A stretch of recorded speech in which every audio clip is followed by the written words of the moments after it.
Hey there, it's Emma back with more writing videos. So recently we've been talking about AP Lit, and previously we've gone over the AP Lit poetry and prose prompts, and today we're going to be discussing an overview of the open question prompt, which is the final kind of essay that you're going to see on the AP.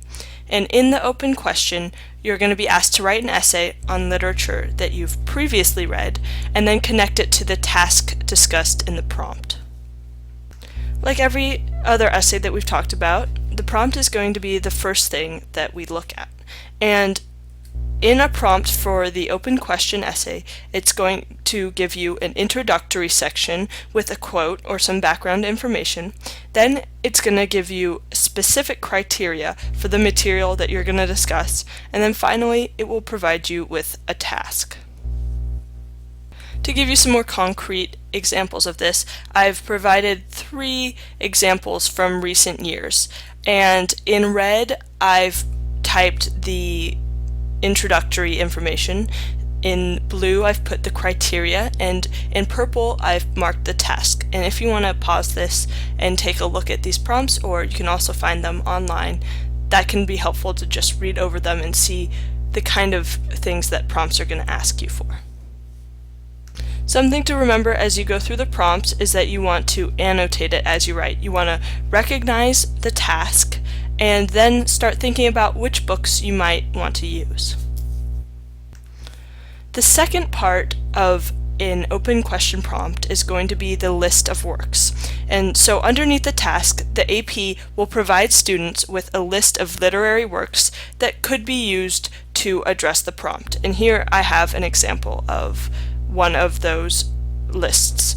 And so if you've taken the AP Literature class, the chances are you won't even need to use this list of suggested works. Notice it says use one of these or one of comparable literary merit. This means that likely any book you've read in AP Lit will work for this essay. So if you know a book really well and you think it would fit, go for it. So because you're forced to rely on outside information for these kinds of essays, some of the most important steps you can take for the AP actually come in the preparation stages before you even get to the testing site. Before going into the AP, you'll want to know and understand the themes of books from a few different genres. Obviously, going over all the possible books would take too much time here, but I would say that generally you should understand well a satirical work. Pride and Prejudice is a classic that is good to keep in your back pocket. Not literally though, because that would be cheating. And a tragedy, I would highly suggest King Lear. That's a Shakespeare, so it has really nice language that you can work with and work into the analysis in your essay. And perhaps something involving absurdist humor like Rosencrantz and Guildenstern are dead.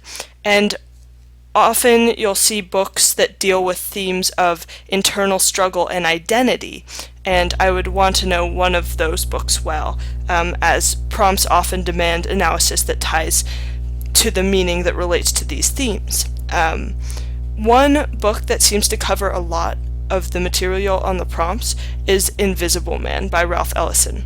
So if I had to recommend an in-depth understanding of any book, I would highly recommend delving into the symbolism and the overarching themes of Invisible Man.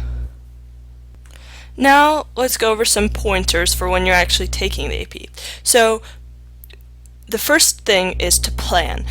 Before you start writing, I would highly recommend writing out a thesis and some major arguments you want to make in the body paragraphs of your essay. Just at the bottom of the prompt, there's a ton of space, and that can really help structure your essay. Second, plot summary. Avoid it. It's safe to assume that your reader will have also read whatever book you are discussing, so keep plot discussion to a minimum. Talk about it only as it relates to your analysis. Next is a question to always come back to in any essay that you write. So what? And in this case, ask, how does your discussion of the material relate back to the work's overarching significance, which is ultimately what the AP is getting at with this open question prompt. Next, keep in mind some key quotes from each book.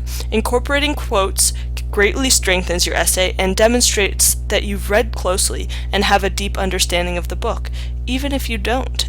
Quotes can help you fake it. Finally, always incorporate the theme of your book as it relates to the task of the prompt. And so, as the open question prompts by nature are so broad, I think the easiest way to learn how to write them, other than just practicing over and over again, which I would also recommend, is to see a specific example.